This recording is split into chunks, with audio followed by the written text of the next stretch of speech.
물론 여긴 국민 라디오.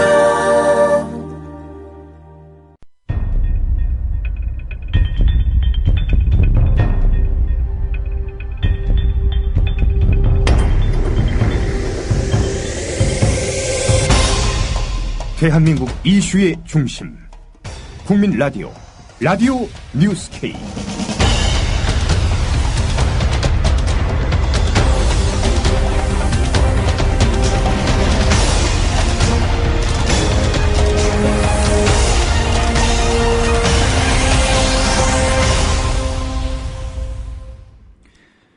여러분 안녕하십니까? 8월 7일 라디오 뉴스 K입니다.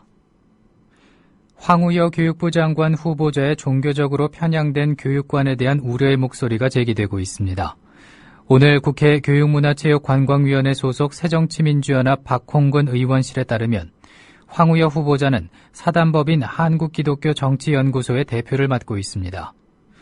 이 출판사에서 본인 명의로 발간한 지혜의 7기둥이라는 책에서 황 후보자는 이 나라는 아시아의 중심적인 기독교 국가라며 기독교 교육이 행해지는 사립학교에 대해서 정부는 교회의 고유 권한을 존중해 원칙적으로 지원을 하더라도 간섭은 하지 말아야 한다고 밝혔습니다.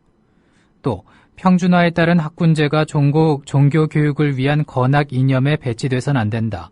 학부모나 학생은 자신이 원하는 종교 교육을 받을 수 있도록 자신이 지원하는 학교에 입학할 수 있어야 한다고 주장했습니다. 박 의원은 단순히 교육부 장관으로서만이 아니라 사회 통합을 이끌어야 할 사회부총리로서 자질에도 의구심이 든다고 말했습니다. 한편 황 후보자는 2009년 새누리당 이철우 의원과 함께 국가정보원 경비 1243만 원으로 이스라엘 등을 방문했다가 국가 돈으로 개인 성지 순례를 했다는 논란이 일자 경비를 반납한 바 있습니다.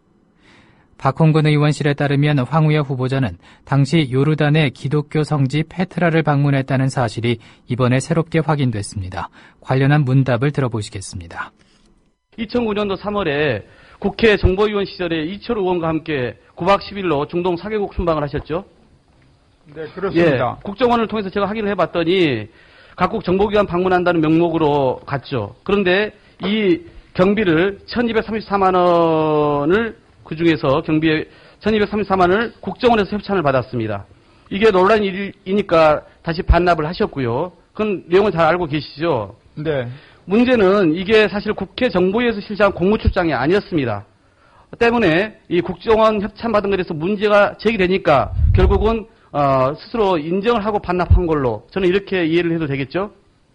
인정하고 반납한 건 아닙니다. 공무가 출장이 아니었는데 그러면 국정원으로부터 1234만 원을 협찬받은 거, 스폰받은 게 정당하다는 것입니까?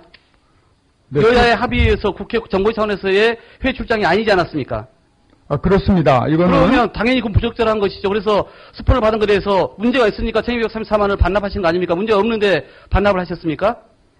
이 비용이 또 하나만 더 여쭤보겠습니다. 네네. 지금 시간이 마감되니까. 네네. 그 기독교 성지를 그 사이에 방문하셨죠? 기독교 성지 방문한 거 아닙니다. 페트라를 가셨잖아요. 저희가 그것은 후보자 쪽을 통해서도 확인한 내용. 네, 맞습니다. 페트라가 기독교 성지입니까? 나중에 보충 질의해 주시면 고맙겠습니다. 존경하는 재판장님, 정배위원장님, 제가 소송 이야기를 하다 보니까 송구스럽습니다. 이 페트라 부분에 대한 청구서가 여기 있습니다. 147만 2,500원을 제가 부담했습니다. 국방부가 내일부터 모든 업무를 중단하고 전 장병을 대상으로 인권 군법 교육에 착수합니다. 지난 4월 선임병들의 구타로 사망한 윤모 일병과 최근 벌어진 총기 난사 사건 등 군에서 연이어 사건이 터지자 이에 대한 후속 조치 차원에서입니다. 김민석 국방부 대변인은 YTN 라디오 신율의 출발 새 아침에 출연해 인권의 기본이 되는 내용들을 우리 병사와 간부들도 이해를 잘하고 있어야 한다면서 그래서 서로 감시하고 항상 이런 문제가 발생하지 않도록 개인 스스로 자제하고 남을 배려할 수 있도록 하는 것을 하루 종일 교육하고 토론하는 기회를 갖기로 했다고 말했습니다. 이어 김민석 대변인은 다시는 발생하지 않는다고 보장은 못하지만은 최소화시키도록 노력하겠다고 덧붙였습니다. 인터뷰 내용입니다. 사건 은폐 축소 의혹이 지금 불거지고 있지 않습니까? 이 부분 어떻게 보십니까? 은폐 축소는 아닙니다. 예. 다만 이제 장관에게 한 번만 보고가 되고 그 이후 수사에 대해서는 정말 이상한 행태 그런 내용의 어떤 가혹행위에 대해서는 보고가 되지 않았던 것이죠. 하지만 당시 김관진 전 국방장관은 1차 이 보고를 받고 군 내 구타로 인한 사망 사건이 10여 년 만에 처음 발생했다. 그리고 그 내용이 또 상당히 만연하다는 그런 보고가 함께 올라와서 이건 매우 심각하다. 김관진 전 장관의 입장은 이 구타는 군의 전투력 약화로 이어지기 때문에 매우 심각하게 보고 있습니다. 그래서 이런 것들을 생각해서 여러 차례에 걸쳐서 지시를 내립니다. 이런 것들을 잘 살펴봐라. 각 군참모 총장들에게 어차피 확인은 총장들이 하는 겁니다. 시행을 하는 건데 여러 차례 조사도 하고 전면 또 이 구타 조사도 하고 했습니다. 예. 그러나 이제 나머지는 수사 과정인데 이 수사는 이제 헌병하고 군 검찰이 하지 않겠습니까? 그러나 그 수사 내용은 잘 된 것 같은데 그것을 보고를 제대로 하자는 걸로 돼서 그래서 그 보고가 왜 이렇게 하지 않았는지 특히 5월 2일은 이제 기소를 하게 되는데 기소 때는 그런 내용들을 공개를 해야 되지 않겠습니까? 네. 국민들에게 공개를 해야 또 이 내용을 국민들이 알고 그걸 자극을 받고 군에서 더 고칠 수가 있는데 그런 행위를 하지 않은 이유가 뭔지를 국방부 감사관실에서 감사를 합니다. 하면 다들 셀프 감사하지 않느냐 이렇게 하는데 감사하는 과정에서 연루된 사람들이 어차피 자기 입장을 다 이야기하지 않겠습니까? 예. 그게 만약에 잘못됐다고 보고를 하게 되면은 감사를 받은 사람이 가만히 있지 않기 때문에 우리 대한민국은 그걸 어떤 숨길 수 있거나 그렇게 할 수 있는 사회가 아니기 때문에. 한편 고상만 전 의문사 진상규명위원회 조사관은 현행 국방부의 사고 대응 태세에 큰 구멍이 있다고 주장했습니다. 오늘 아침 국민라디오 조상훈의 뉴스바에서 밝힌 말입니다. 햄버거 하나 더 주고 지금 휴대폰을 반입을 시키고 그리고 모병제 여러 가지 있잖아요. 예. 이거는 다 말도 안 되는 말장난입니다. 이미 제도적으로는 다 나왔어요. 지금까지 있었던 온갖 사건들, 방금 언급했던 이 최근에 한 9개월, 10개월 사이에 있었던 이 사건 나올 때마다 재탕삼탕으로 나옵니다. 예를 들어 국방부 헬프콜이라고 하는 걸 운영하고 있어요. 예. 도와주세요.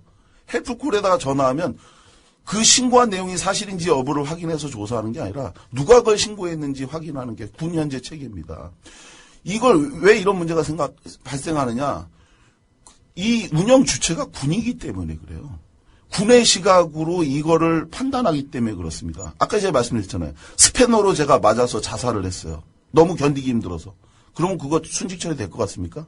안 해줘요. 왜? 그 정도는 누구나 사실 감당할 수 있는 정도의 이거예요. 참아야지. 왜 그렇죠. 죽느냐. 그 정도로 죽으면 나도 다 죽고 몽땅 다 해줘야 된다. 이런 식인 겁니다. 예. 지금 군에서 발생하는 죽음 중에 상당수 이 죽음들에 대해서 순직 처리 안 해줘요. 사실은 지금 이 문제도 마찬가지입니다. 윤일병도 만약에 이것이 군에 가갖고서는 지금 초기에 얘기해준 것처럼 음식물 먹다가 죽었다. 그 순직 처리해주냐? 안 해줘요. 그건 업무하고 연관이 없다고 해갖고요. 그래서 이런 문제가 있는데 바로 이런 것 때문에 억울함을 호소하는 아까 39,000명이 그동안 사망을 했다고 하셨습니까? 국가부터 예. 아무런 예우 없이 약 13년 정도 전까지 만약에 군에 가서 자식이 죽잖아요. 예. 발가벗긴 시신 한 구를 내줬어요. 왜 발가벗긴 시신을 줬는 줄 아세요?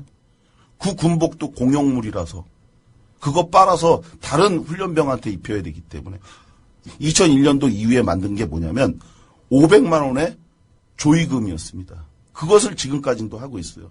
그 500만 원 조의금을 받는 데 있어서는 반드시 전제해야 될 게 하나 있어요. 그게 뭐냐? 그 부모가 동사무소에 가서 사망 신고서를 내야 돼요. 자살로. 천정배 전 법무부 장관이 선거 패배 후 비대위 체제를 꾸린 새정치민주연합에 대해서 전 당원의 보통 선거권을 부여해 개파 정치를 극복해야 한다고 주장했습니다. 천 전 장관은 오늘 KBS 1라디오 안녕하십니까 홍지명입니다에 출연해 730 재보선 패인을 비민주적인 공천 과정으로 분석하면서 당내 개파 패거리 정치 폐해가 극에 달해 있고 또 국회의원과 지역위원장들의 넓고 비민주적인 기득권이 날로 강화돼 왔다며 지금 100만 당원이 있지만은 사실은 동원 대상이 돼 있을 뿐이고 모든 결정권은 국회의원을 포함하는 200여 명의 지역위원장이 다 갖고 있는 상황이라며 이들을 기득권 카르텔로 규정했습니다. 천정배 전 장관은 이어 그들이 스스로 개파를 해체하리라고 기대하기 어렵다며 그래서 당의 중요한 결정권을 이제는 모든 당원들에게 돌려주는 혁명적 변화가 있어야 되겠다고 주장했습니다. 천 전 장관은 대안 없는 투쟁정당 이미지를 바꾸겠다는 박영선 국민공감혁신위원장의 입장에 대해서 결국은 야당으로서 정부와 여당의 실정을 견제하면서 거기에 확실하게 우리의 가치와 비전에 따른 선명하고 충실한 정책을 제시해야 하는 것이라고 언급했습니다.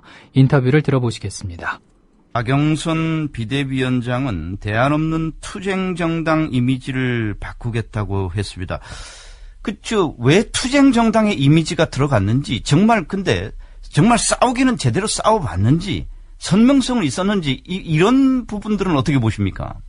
저는 두 가지가 다 부족했다고 생각합니다. 이게 싸움도 제대로 싸우고 사실 싸운다는 게 좀 이상합니다만 싸움이라는 것이 결국은 야당으로서 그 정부와 여당의 실정을 견제하면서 거기에 확실하게 우리의 가치와 비전에 따른 선명하고 충실한 정책을 제시해야 하는 거 아니겠습니까? 그렇죠. 네. 이런 일들이 전반적으로 부진하다는 겁니다. 네. 지금 박근혜 정권의 독선과 무능이 하늘을 찌르고 있지요. 세월호 참사와 그 진상 규명이 실종돼 있고 또 인사 참사도 있고 최근에 이제 군대에서 벌어진 살인적 폭력의 문제들 여러 그 국정이 총체적 난맥에 빠져 있는데 그리고 국민들의 불안은 극에 달해 있는데 사실은 우리 당이 국민 편에서 정부의 실정을 강력히 견제하고 독선 비리 무능에 맞서 싸워야 합니다. 또 그러면서도 선명한 비전과 충실한 정책을 제시해야 하는 거죠. 저는 그래서 이거 싸움이냐 무슨 비전이냐 이런 문제들을 양자택일로 봐서는 안 되고 전반적으로 이것들을 다 잘하는 강한 야당이 돼야 되겠다. 다음 소식입니다. 중국에서 마약 밀수 판매 혐의로 체포됐던 한국인 2명에 대한 사형이 집행됐습니다. 중국에서 사형 선고를 받은 한국인 수감자에 대한 실제 형 집행이 이루어진 것은 지난 2004년 이후 10년 만입니다. 외교부는 중국 길림성 사법당국이 지난 2011년 4월 마약 밀수와 판매 혐의로 체포됐던 53살 김모 씨와 45살 백모 씨에 대한 사형을 집행했다고 밝혔습니다. 김 씨는 지난 2010년과 2011년에 모두 14차례에 걸쳐 북한 등지로부터 필로폰 14kg을 입수한 뒤 백 씨에게 넘겼으며 백 씨는 이를 국내 조직에 판매한 혐의를 받아왔습니다. 이와 함께 중국 산둥성 고급인민법원은 필로폰 11kg을 밀수 판매한 혐의로 56살 장 씨에 대해서도 이번 주 사형을 집행할 예정인 것으로 알려졌습니다. 이어서 날씨입니다. 오늘 전국 대부분 지방에 비가 오겠습니다. 예상되는 비의 양은 영동과 경북 20에서 60, 충청 이남 10에서 40, 수도권은 5mm 안팎입니다. 수도권은 오전에 비가 그쳤고 충청은 오후에, 남부는 내일까지도 비가 이어지는 곳이 있겠습니다. 태풍 한롱은 오키나와 동남쪽 바다에서 북상 중인 가운데 주말쯤에는 일본 가고시마 부근까지 올라오겠습니다. 낮 최고 기온은 서울 29도, 광주 30도, 부산 28도가 예상됩니다. 주말에는 태풍 한롱의 영향으로 영동과 영남지방을 중심으로 비가 내릴 것으로 보입니다. 서울의 지금 기온은 24.7도입니다. 이상으로 라디오 뉴스 K를 마칩니다. 지금까지 아나운서 정승조였습니다.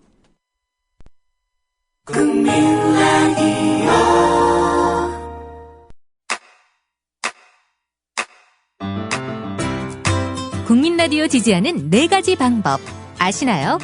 다운로드하기, 별점 주기, 댓글 달기, 구독하기. 국민 라디오를 보다 많은 이들에게 전할 수 있는 가장 손쉬운 방법.